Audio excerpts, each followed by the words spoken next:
समस्या इतनी ज्यादा हो जाती है कि महिला को डॉक्टर के पास परामर्श के लिए भी आना पड़ता है।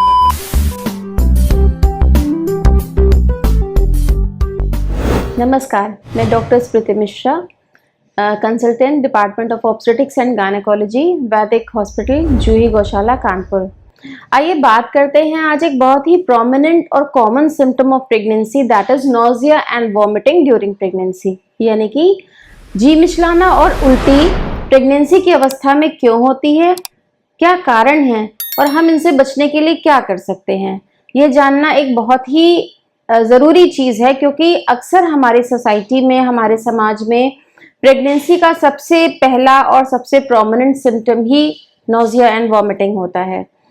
ये एक बहुत ही कॉमन सिम्टम है, बहुत अनप्लीजेंट फीलिंग देता है। कभी कभी ज्यादातर ये फर्स्ट ट्राइमेस्टर में देखा गया है और ये भी देखा गया है कि लगभग 16 से 20 हफ्ते के बाद ये अपने आप धीरे धीरे शनै शनै खत्म भी हो जाती है।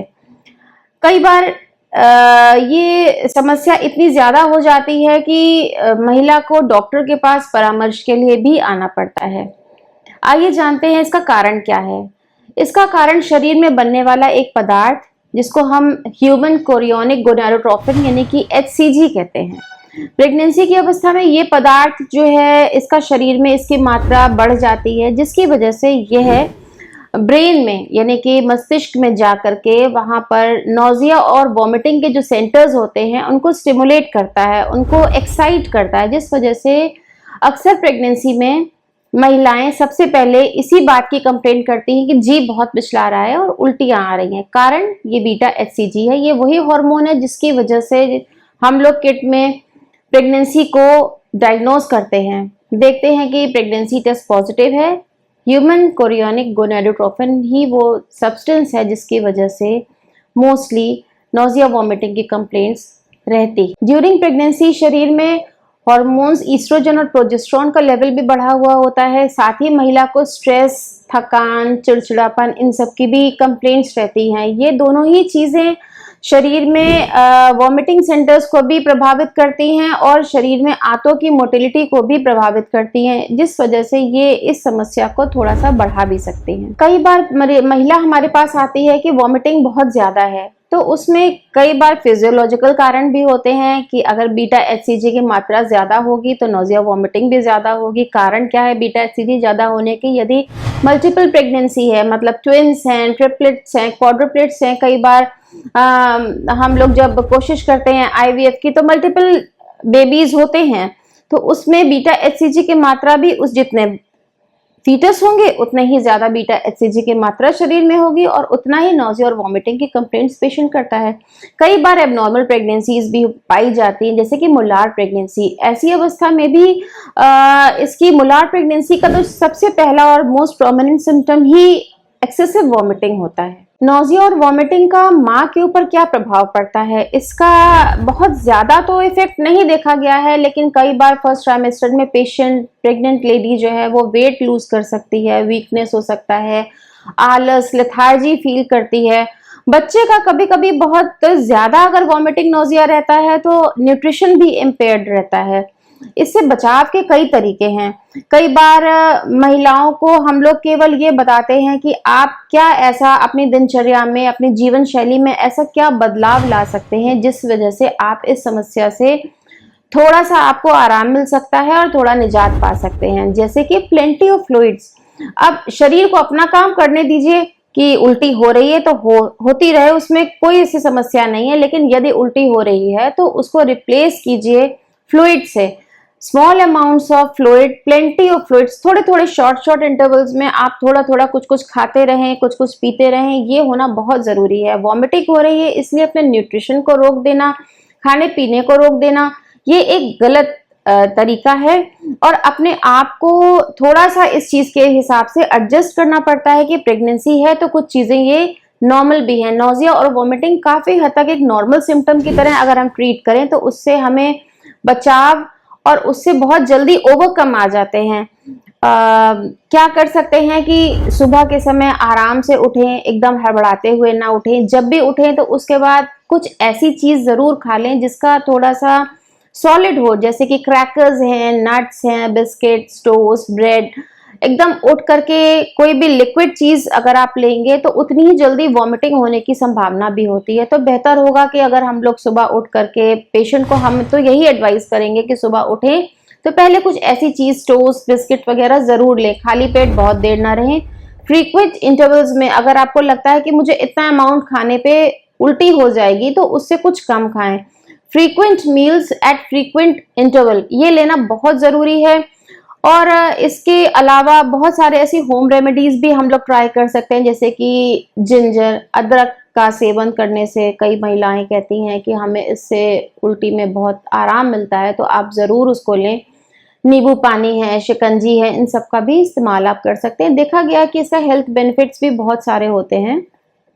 इसके अलावा कई लेडीज बताती हैं कि अगर हम specific points, acupressure points on the wrist, ये पाए गए हैं ऐसे कि यदि आप इन पे अपना प्रेशर डालते हैं तो इससे भी देखा गया कि नोजिया एंड वॉमिटिंग, इन दोनों पे ही फर्क पड़ता है। तो कोशिश करें कि ऐसी चीजों को, ऐसी होम रेमेडीज को आप अपनाएं जिससे कि इस समस्या से बहुत इजीली और नेचुरल तरीके में आपको निजात मिले।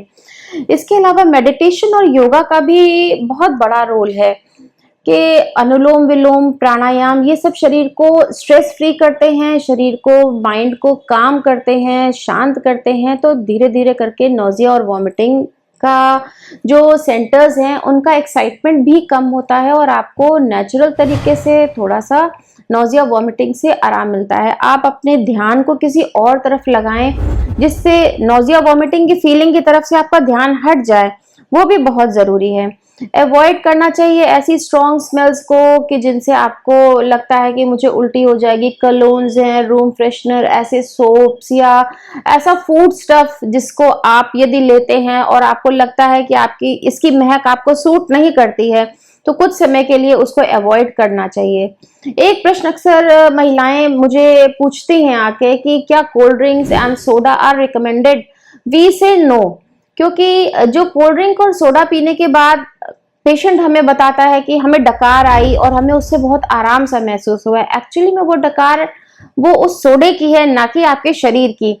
और इसलिए इसका कोई बहुत हेल्थ बेनिफिट भी नहीं होता है। Actually all these soft drinks, cold drinks and sodas are generally not recommended during pregnancies. ये हेल्थ के लिए पॉइंट ऑफ व्यू से, हेल्थ के पॉइंट ऑफ व्यू से they are not very good. अब एक कंडीशन आती है हाइपर एमेसिस ग्रेविडेरम। इसका अर्थ है कि हाइपर एमेसिस मतलब जरूरत से ज्यादा वॉमिटिंग का होना और वो इतनी हो कि पेशेंट की दैनिक दिनचर्या जो है वो प्रभावित हो रही हो। तो उस अवस्था में हम जरूर कहेंगे कि आप अपने गायनेकोलॉजिस्ट को मिलें, आके उनकी सलाह जरूर लें। क्या कारण है इसकी? एक विशिष्ट साइकिल है, इसको समझना बहुत जरूरी है। जब भी एक्सेसिव वॉमिटिंग होती है तो उस व्यक्ति को मतलब वो डाइट को रिफ्यूज करते हैं। जब उल्टी हो रही है तो पेशेंट जो है वो डाइट प्रॉपर नहीं लेता, धीरे धीरे स्टार्वेशन होने लगता है और ये स्टार्वेशन शरीर में कीटोन बॉडीज नाम के पदार्थ को जनरेट करते हैं और ketone bodies on the other hand excite करते हैं नोजिया और वॉमिटिंग सेंटर्स को ब्रेन में। तो ये एक विशेष साइकिल है, इस साइकिल को तोड़ना बहुत जरूरी है। इसको कैसे तोड़ा जा सकता है कि यदि आप रेगुलर मील नहीं ले पा रहे हैं तो कोई बात नहीं, मगर छोटे छोटे फ्रीक्वेंट मील्स छोटे छोटे समय पे, थोड़ी थोड़ी देर पे आप जरूर लें। एक तो इस साइकिल को यदि आप तोड़ेंगे तो ही आपको इस समस्या से निजात मिलेगी। लेकिन फिर भी यदि आपको लगता है कि ये एक्सेसिव वॉमिटिंग आपके कंट्रोल के बाहर है, आप इससे नहीं उबर पा रहे हैं, तो एक बार डॉक्टर की सलाह लेने जरूर आए। क्या कारण हो सकता है ये जानना बहुत जरूरी है। और कभी कभी हम लोग शॉर्ट स्पैन के लिए एंटी एमेटिक्स और विटामिन B6 की डोजेस देते हैं। एंटी एमेटिक्स डॉक्साइलामीन सक्सिनेट का इसमें काफी अहम रोल है। शॉर्ट इंटरवल के लिए देने पे देखा गया कि कई बार पेशेंट को इससे बहुत रिलीफ भी मिलता है। कभी कभी ऐसा भी होता है कि पेशेंट्स हमें कुछ ऐसी स्पेसिफिक कंप्लेंट्स बताते हैं जिनके लिए उनको हॉस्पिटलाइज भी करना पड़ सकता है। जैसे कि यदि मरीज बताए आके कि बहुत डार्क यूरिन पास हो रही है या पिछले 24 घंटे से यूरिन पास ही नहीं हुई या फिर बहुत ज्यादा वीकनेस लग रही है या मरीज को हल्का फुल्का बुखार है 100 के आसपास का, तो आप डॉक्टर के पास जरूर आएं। कभी कभी वॉमिटिंग में ब्लड भी आ जाता है। हाइपर एमेसिस मतलब इतनी ज्यादा वॉमिटिंग हुई कि वॉमिटिंग में फिर ब्लड भी पास होने लगे। ऐसी अवस्था में आप प्लीज घर पे ना रहें, डॉक्टर के पास जरूर आएं।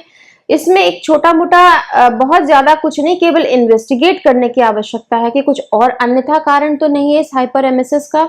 और थोड़ी सी ड्रग्स, आईवी ड्रग्स दे सकते हैं हम लोग, आईवी फ्लूइड, पैरेंटल न्यूट्रिशन, ये सब दे करके पेशेंट को स्टेबलाइज और सेटल किया जा सकता है। ये जानना बहुत ज़रूरी है कि कब ये एमेसिस, कब ये नोजिया वॉमिटिंग आपके लिए नॉर्मल नेचुरल की परिधि में आती है, और कब ये उस परिधि से निकल करके इस परिधि में आ गई कि आपको डॉक्टर की सलाह की आवश्यकता है। मैं आशा करती हूँ कि इस वार्ता से आपको ज़रूर लाभ मिलेगा। धन्यवाद।